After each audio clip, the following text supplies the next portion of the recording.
Hi students, good morning. चलिए आज हम रिवीजन करेंगे हिंदी व्याकरण का पार्ट 2 वर्ण शब्द।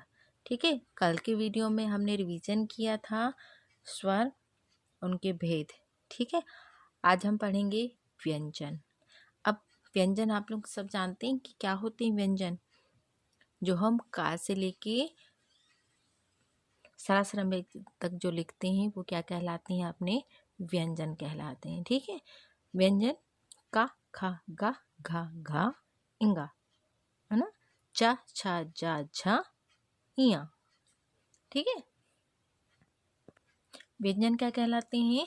का, खा, गा, घा, इंगा, चा, छा, जा, झा, इया, टा, ठा, डा, डा, णा, ता, था, धा, धा, ना, पा, फा, बा, भा, मा, या, रा, ला, वा, श, सा, श, सा, हा, छ, त्रा, ज्ञा, छ्रा।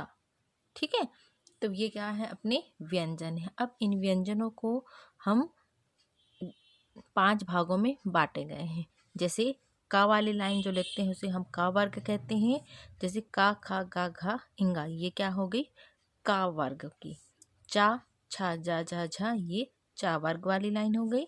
और टा वर्ग वाली, टा, ठा, डा, हाँ, आणा, ये हो गई टा वर्ग वाली। ता वर्ग वाली, ता, था, धा, धा, ना, ता वर्ग, पा वर्ग, पा, फा, बा, भा, मा, ये हो गई पा वर्ग वाली।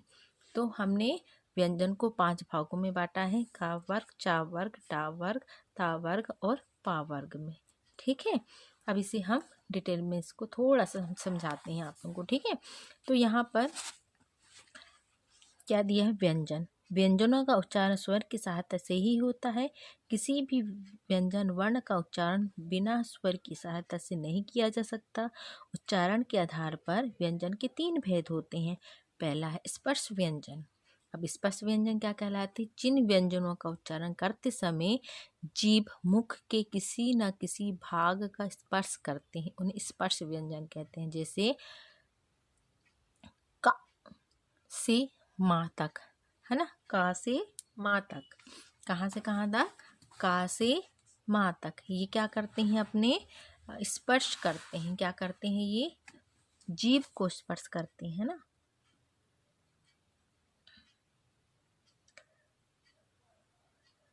कैसे?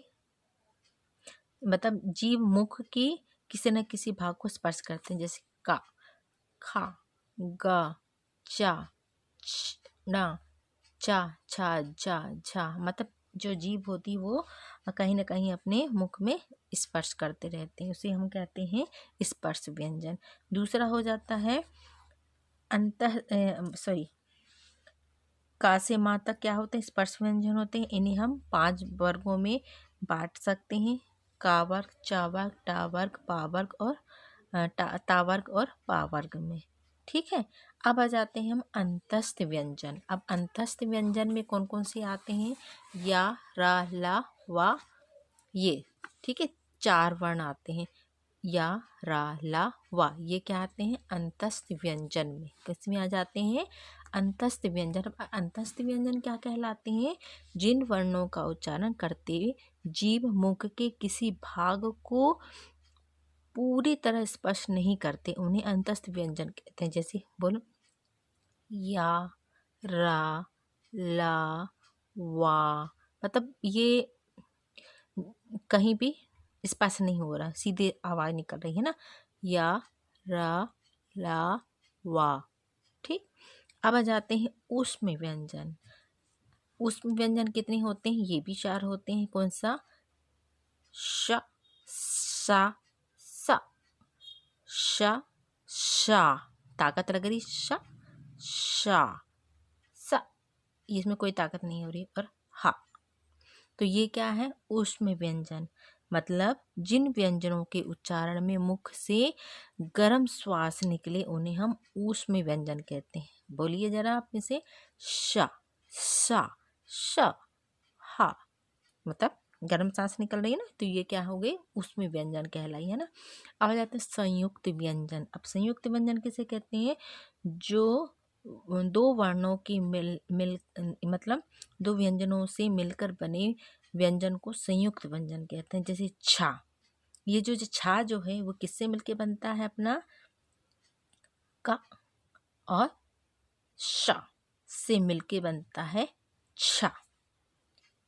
त्रा, ता और रा से मिलके बनता है त्रा।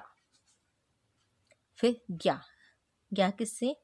जा और इया से मिलके बनता है ग्या। स्रा, इसी किससे मिलके बनता है? सा धन रा मिलाकर श्रा।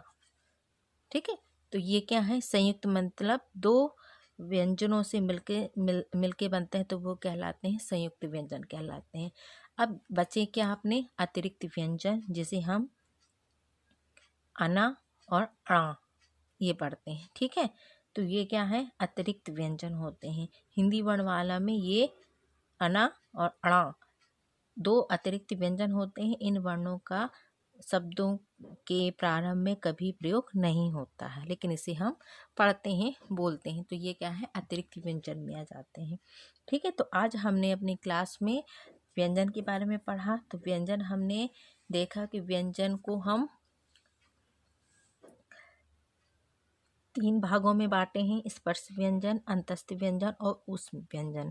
पहला स्पर्श जो व्यंजन होते हैं उसे हम 5 वर्गों में बांटे हैं: का वर्ग, चा वर्ग, टा वर्ग, ता वर्ग और पा वर्ग में। तो ये का से मा तक होते हैं जो स्पर्श व्यंजन, जो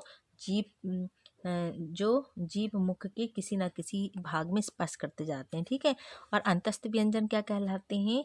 जो जीभ मुख के किसी भी भागों को पूरी तरह स्पर्श नहीं करते हैं, वो कहलाते हैं अंतस्थ व्यंजन, जो है या, रा, ला, वा, ये नहीं है। ठीक है, वा तक। फिर ऊष्म व्यंजन वो कहलाते हैं जो बोलते समय गर्म सांस के द्वारा निकलते हैं, वो कहलाते हैं ऊष्म व्यंजन, जो ये भी होते हैं 4: श, सा, श, हा। ठीक है, और संयुक्त व्यंजन क्या कहलाते हैं? जो 2 व्यंजनों के योग से मिलके बनते हैं, वो कहलाते हैं संयुक्त व्यंजन कहते हैं। और अतिरिक्त व्यंजन का यूज हम ज़्यादातर नहीं देखने को मिलता है। ठीक है, तो हमने आज व्यंजन के बारे में समझा। इसके पहले हमने स्वर समझा था और आज हमने पढ़ लिया व्यंजन। ठीक है, तो आप अच्छे से इसे ध्यान में रखेंगे कि किस तरह से व्यंजनों को डिवाइड किया गया है। ठीक है।